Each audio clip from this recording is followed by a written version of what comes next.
ভেতরে ঢোকার চেষ্টা করছে, কিন্তু ভেতরে ঢুকতে না পেরে ব্যর্থ হয়ে বেরিয়ে আসছে। তারা এই সড়কেই নামাজের জন্য প্রস্তুতি নিচ্ছে। আমরা দেখেছি বেলা 11টা থেকেই মানুষ যেমন ঢোকা শুরু করেছে, ঠিক তখন থেকেই নামাজের দাঁড়ানোর জন্য কাতারবদ্ধ হতে শুরু করেছে। মানিক মে এভিনিউতে ইতিহাসের অন্যতম বৃহৎ নামাজে জানাজা অনুষ্ঠিত হতে যাচ্ছে শরীফ ওসমান হাদির। শরীফ ওসমান হাদি বলেছিলেন তিনি এমন মৃত্যু চান, তিনি মিছিলের সামনে এগিয়ে হাঁটবেন, একটি গুলি এসে তার বুকে বিদ্ধ হবে, তিনি হাসতে হাসতে মারা যাবেন এবং মানুষ তাকে মনে রাখবে। ঠিক তেমন মৃত্যুই কিন্তু পেয়েছেন। আমি জানি না শরীফ ওসমান হাদি দেখছেন কিনা তার প্রতি মানুষের ভালোবাসা, কি পরিমাণে মানুষ তাকে বিদায় জানাতে এসেছেন, কি পরিমাণে মানুষ তাকে ভালোবেসে বাংলাদেশের দূর দূরান্ত থেকে এসেছেন। শুধুমাত্র ঢাকার মানুষ কিন্তু এখানে নয় দর্শক, সারা বাংলাদেশের মানুষ এখানে এসেছেন। ঢাকার বাইরে বিভিন্ন জেলা থেকে এসেছেন। আমরা কথা বলেছি দু একজনের সাথে, কেউ ব্রাহ্মণবাড়িয়া থেকে এসেছেন, কেউ চট্টগ্রাম থেকে এসেছেন, কেউ কক্সবাজার থেকে এসেছেন, কেউ তেতুলিয়া থেকে এসেছেন। ঢাকার আশেপাশের যে জেলাগুলো আছে সেগুলো থেকে তো এসেছেনই। অর্থাৎ শরীফ শরীফ ওসমান হাদির যে বিদায়, সেটি কিন্তু বাংলাদেশে একটি ইতিহাস লেখা থাকবে। এখান থেকে তার নামাজের জানাজা শেষে তাকে নিয়ে যাওয়া হবে তার সাবেক যে শিক্ষা প্রতিষ্ঠান, যেখানে তার জীবনের একটি বড় অংশ কেটেছে, যেই জায়গা থেকে শরীফ ওসমান হাদি হয়ে উঠেছেন, যেই জায়গা থেকে ইনকিলাব মঞ্চের জন্ম হয়েছে, সেই ঢাকা বিশ্ববিদ্যালয়ে তাকে কাজী নজরুল ইসলামের পাশে দাফন করা হবে। দুই দিশারি বাঙালি জাতিকে যারা দিশা দেখিয়েছেন, দুই দিশারি পাশাপাশি শায়িত হবেন, পাশে শরীফ ওসমান হাদির পাশেই থাকবেন কাজী নজরুল ইসলাম।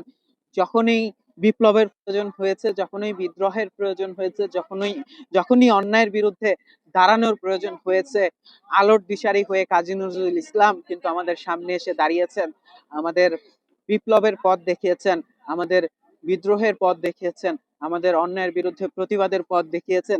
তেমনই শরীফ ওসমান হাদি, তিনিও পাশাপাশি শায়িত হবেন, যিনি আধিপত্যবাদের বিরুদ্ধে বলিষ্ঠ কণ্ঠস্বর হয়ে কথা বলে গেছেন।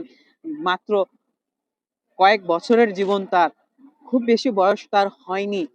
এই বয়সে এই অল্প সময়ের মধ্যে আধিপত্যবাদের বিরুদ্ধে যেভাবে বলিষ্ঠ কণ্ঠস্বর হয়ে উঠেছিলেন শরীফ ওসমান হাদি, যেভাবে অন্যায়ের বিরুদ্ধে তিনি রুখে দাঁড়ানো শিখিয়েছিলেন, যেভাবে অন্যায়ের বিরুদ্ধে তিনি নিজে রুখে দাঁড়িয়েছেন, সে বিবেচনা সেই শরীফ ওসমান হাদি এবং সেই কাজী নজরুল ইসলাম পাশাপাশি শায়িত হবেন। মানুষ যাবেন দুই বিদ্রোহীকে একসাথে দেখতে, দুই বিদ্রোহীকে একসাথে সামনে থেকে তাদের দেখতে। এই শরীফ ওসমান হাদিকে দেখতেই কিন্তু মানুষ এসেছেন এখানে তাকে শেষবারের মতো দেখতে, শেষ বিদায় জানাতে।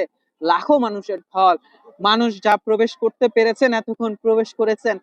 যাদের চেক করে, যাদের তল্লাশি করে ঢোকানো সম্ভব হয়েছে, তাদের তল্লাশি করে আইন শৃঙ্খলা বাহিনীর সদস্যরা ঢুকিয়েছেন। কিন্তু এই মুহূর্তে যেই পরিস্থিতি, এখন আর কোনোভাবে তল্লাশি করে প্রবেশ করানো সম্ভব নয়। ঘড়িতে আমরা যখন এই ভিডিওটি রেকর্ড করছি তখন ঘড়িতে 2টা বাজতে আর 5 মিনিট বাকি। এর অর্থাৎ আর 35 মিনিট পরে শরীফ ওসমান হাদির নামাজে জানাজা শুরু হওয়ার কথা। তাকে তার নামাজে জানাজায় অংশ নিতে যে পরিমাণে মানুষ এসেছে, তাদের যদি সেভাবে তল্লাশি করে ভেতরে প্রবেশ করতে করানো হয়, সেক্ষেত্রে জায়গা হবে না, সময় কুলোবে না।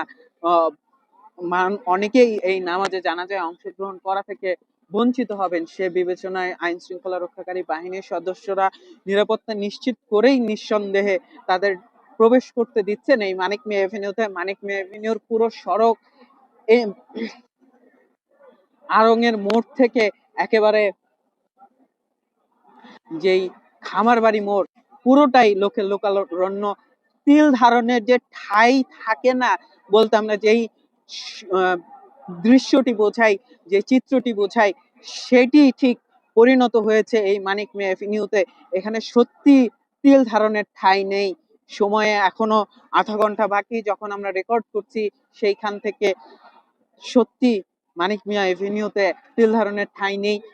ইন্টারনেটের সমস্যার কারণে আমরা সরাসরি যুক্ত হতে পারছি না, তার কারণে রেকর্ড করে এই ভিডিওটি আমরা পরবর্তীতে আপনাদের দেখানোর চেষ্টা করব। আমাদের সাথে থাকার জন্য ধন্যবাদ। চেষ্টা টিভির সাথে থাকুন। চেষ্টা টিভির ইউটিউব চ্যানেলটি সাবস্ক্রাইব করতে ভুলবেন না, ফেসবুক পেজটি লাইক করতে ভুলবেন না।